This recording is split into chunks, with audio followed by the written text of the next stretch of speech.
Hi guys, this is Tabiasobi, and today I'll be going over how to 100% clear and finish Juro Kurabe's story mode in 13 Sentinels Aegis Rim. As the game's starting character, Juro is going to be the first protagonist that you play in this game. Also, you will need to clear his story in order to unlock the third battle area in the game, Himawari Ward, so it's certainly in your best interest to clear his narrative. First off, let's quickly go over the requirements for clearing the various story gates in order to continue Juro's remembrance mode.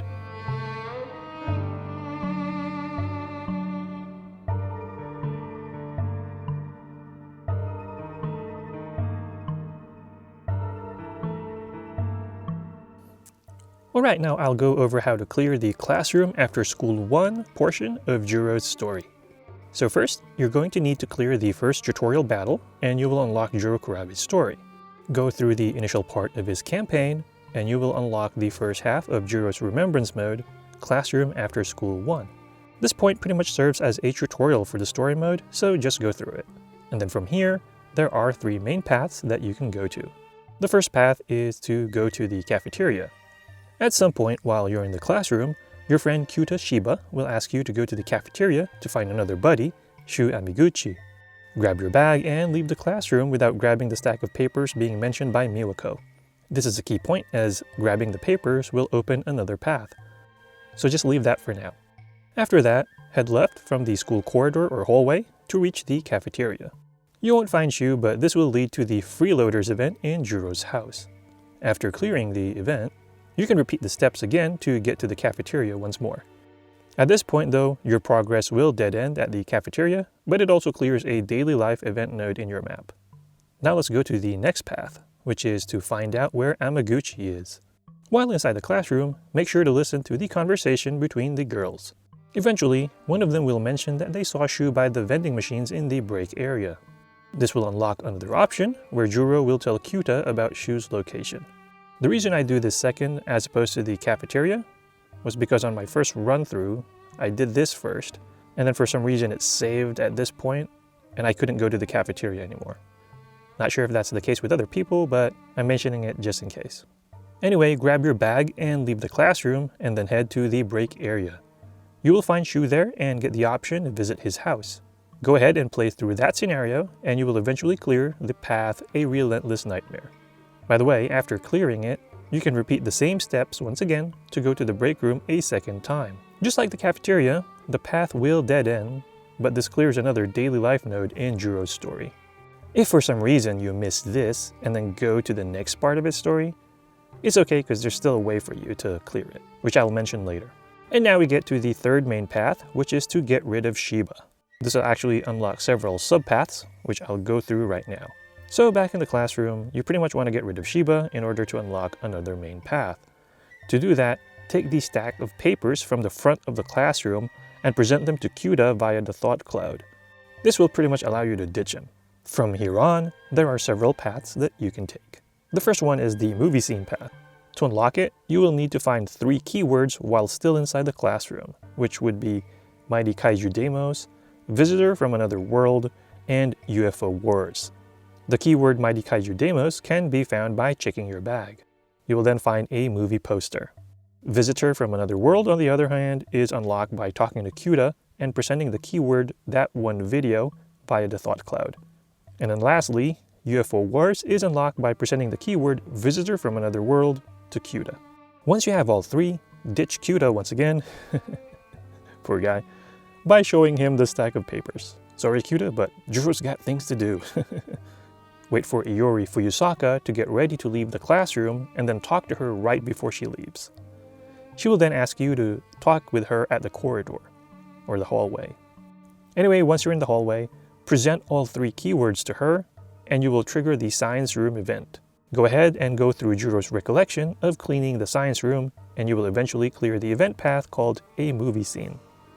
Well, actually it's got a question mark, so a movie scene? Next is the Juro Izumi path. Once again, ditch Kyuta and then head out to the corridor or hallway. Wait for Megumi Yakshiji to show up and talk to her. This will cause Juro to remember the time when Megumi first moved into his house. Once you're back in the present, Miss Morimura will show up. This will cause Juro to hand her the stack of papers. Go ahead and head to the left from the corridor and you will find yourself in the stairs. Listen in to the conversation between Megumi and Renya, and the keywords Izumi will be added to the thought cloud. You can then clear the path after that. And now we get to the final subpath, which is asking Shinonome about Izumi. Once again, get rid of your buddy, Kyuta, and then head right from the corridor in order to reach the nurse's office. You will see Ryoko Shinonome sleeping on the bed. Interact with her and you will trigger a conversation. If you don't have the necessary keyword, this path will actually dead end.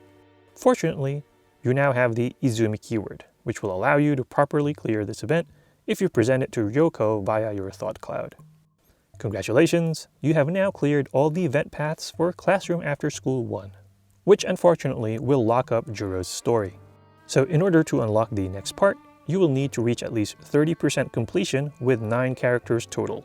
If you want to know how to unlock enough characters to clear this requirement, you can check my previous guide on how to unlock all 13 characters from the game. Just make sure that Yuki Takamiya is one of the first characters that you unlock, because you're going to need her later in order to further progress Juro's story. Anyway, once you satisfy the progress requirements for 9 characters, Classroom After School 2 will unlock for Juro. This has several main paths once again, and here is how to unlock them. The first path is to go to the video store. Talk to Kyuta inside the classroom and use the keyword that one video once again. This will unlock the option for you to visit the video store. By the way, if you failed to clear the dead-end portion of the vending machine path in the early part of Juro's story, picking the option to look for Amiguchi-kun here will allow you to automatically clear it. At least that's what happened with my case when I was playing through this part. If you don't need to do that, or if you finish doing it, go ahead and pick the option to go to the video store and you will trigger an event that takes you out to the city streets. Here you will meet Keitaro, who brings up something peculiar about Juro. This will trigger another event that causes Juro to search his memories once again. Up next we have the Go Out to the Hallway path. This path has several subpaths as well, and we'll start off with the clinic path. Back in the classroom, you now have the option to ask Kyuta about your memories. Go ahead and have the requisite conversations, and then take your bag and then go to the hallway corridor. You will run into Nenji as soon as you step out. Tommy Kisaragi will be now added to your thought cloud as a keyword. If you head left and try to leave, Juro will stop. In my case, this also added the Iori Fuyusaka keyword to the thought cloud, and then eventually the Shu Amiguchi and Ryoko Shinonome keywords as well. If you consider Ryoko's name in the thought cloud, Juro will think that she might know more about Juro Izumi. After that, head right to reach the clinic and then talk to Ryoko. If you keep talking and presenting keywords such as Kyuta Shiba, Terrible Dream, Shootout Dream, and Visitor from Another World, it will cause Juro to recall a scene from the future. Eventually, you will make it back to the clinic and the event path Who Are You will be cleared. After you clear this scene, Juro's story will be locked once again, and you will need to clear Yuki Takamiya's A Conscious Criminal event in order to unlock it.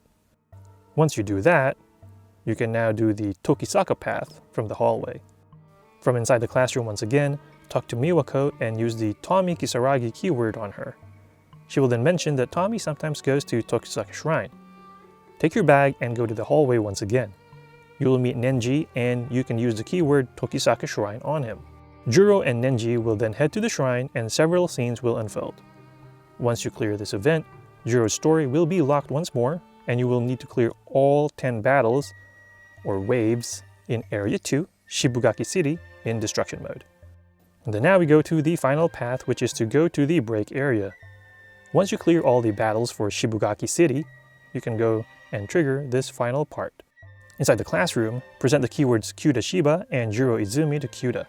Exit the classroom and you will see Megumi and Miss Morimura talking in the hallway. Present the keywords Juro Izumi and Kyuta Shiba to Morimura. After that, if you go right, an option to go to the nurse's office will pop up, but Juro will stop because he doesn't want to put Ryoko in danger. If you check your thought cloud, however, you'll notice that the keyword Tsukasa Okino can now be considered. Do that and an option to visit the break room will appear when you go right once again. Talk to the boy by the vending machines and Juro's true story will finally unfold. Go through the various scenes and congratulations! Juro Kurabe's story is now 100% complete. Anyway, there you go, how to completely clear Juro Kurabe's story in 13 Sentinels Aegis Rim. As always, if you have any thoughts or questions, please feel free to leave them in the comment section. Once again, this is Tabi Asobi, and thank you for watching.